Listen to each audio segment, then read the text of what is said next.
G'day everyone and welcome to DVD Openings. I'm Lachlan Madison.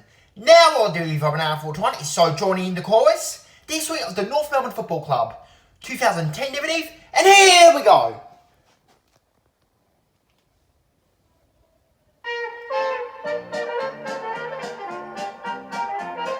So join in the chorus and sing it one and all. The earliest history of the North Melbourne Football Club is shrouded in mystery.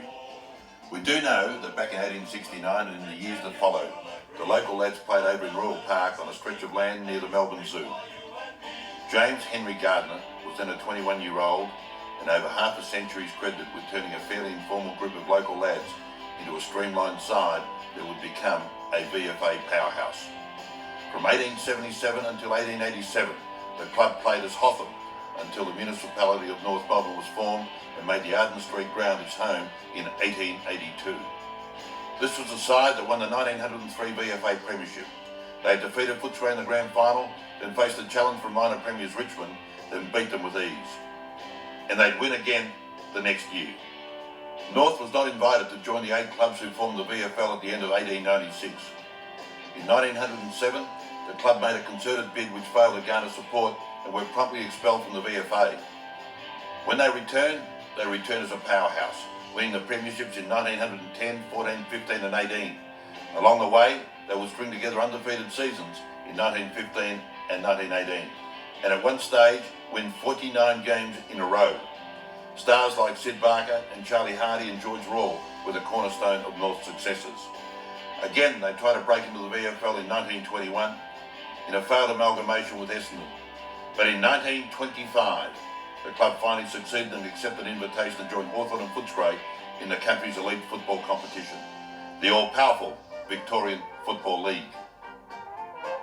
So join in the chorus and sing it one and all. Join in the chorus. From North's inception in the VFL in 1925 for a quarter of a century, the club was in today's vernacular a cellar dweller.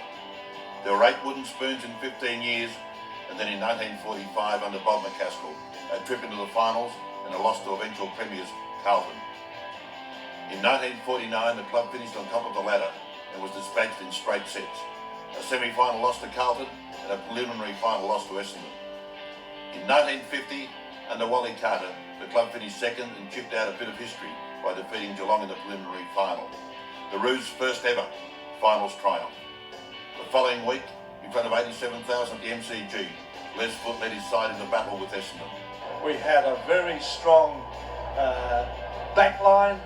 They had quite a reputation for toughness. We talk about the shin-boner period, which I think was possibly before the 1950 era. And this team, this half-back line, full-back shall I say, half-back line, that was a solid base on which we worked. And as you know, the players that were in those positions, Jack McCorkle, Pat Kelly in the back pocket, across the half-back line, Teddy Gerrard, Reg Ryan and Les Reeves. Now they were a mean sort of back line and it stood to our stead. Up against a mighty Essendon side with the great John Coleman. Well, I suppose if I'm going to be honest, they had too many good players in positions. They had outstanding players in the fellow you just mentioned. They had Dick Reynolds, who didn't contribute all that much of his advanced years, but they had Hutchie, they had Louis McClure, all these fellows, and man for man, we were outnumbered, actually. The Bombers, led by Dick Reynolds, were red-hot favourites to defend their title. And with Coleman at full forward and the side of champions, they kicked away early. Jock Spencer kicked 3 goals for the Roos and provided a great focal point at full forward. Les Foot was superb. I don't think enough can be said about Les. He and I teamed together a lot, but he was mercurial in the things that he did. Things that I thought about in later life, how he got away with doing what he did. He'd get hold of the ball, put it in the face of an opponent who's momentarily stopped, he'd move around and off he was gone. Other times he had a blind turn. He was so talented with his hands, ball handling. He was a great basketballer, and anything with a ball he was good at, Les. Rod, Dine and Jarrett among the best. This was a day in which North had few answers against one of the great teams in history. For many at Arden Street, the thought of making the grand final was victory in itself.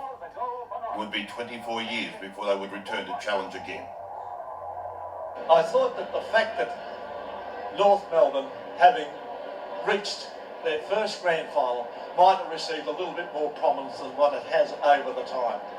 As I said earlier, later successes have swept right over that, and you can't deny those things. As Alan Ayler said, the North spirit goes on. So join in the chorus and sing it one and all. Join in the chorus. The 1958 final series, North and Collingwood meet in the preliminary final, and in the dying minutes, the Roos dynamic rover Alan Ayler would kick 3 of the Roos 6 last quarter goals in what would be a 20-point loss. 20 yards of the goal. It's up the air and it's through. 58 would be a magnificent year for the man in the number 17 Guernsey. He'd star in the Centenary Carnival in Melbourne, becoming the first Victorian player to win the Tassie medal on countback from his great mate Teddy Whitten. He was All-Australian, 4th in the Brownlow, and won the first of a hat-trick of Sid Barker medals as North Melbourne's champion player. In 1961, Aylett succeeded Albert Mantello as captain, was again All-Australian.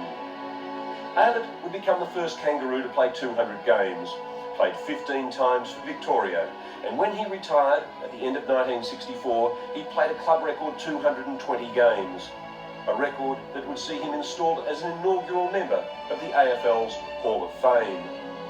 There would be one And that's him tonight's DVD Bobbins. Thanks for watching. We'll see you next Tuesday night. It's right here on Patterson AFL. Good night, everyone.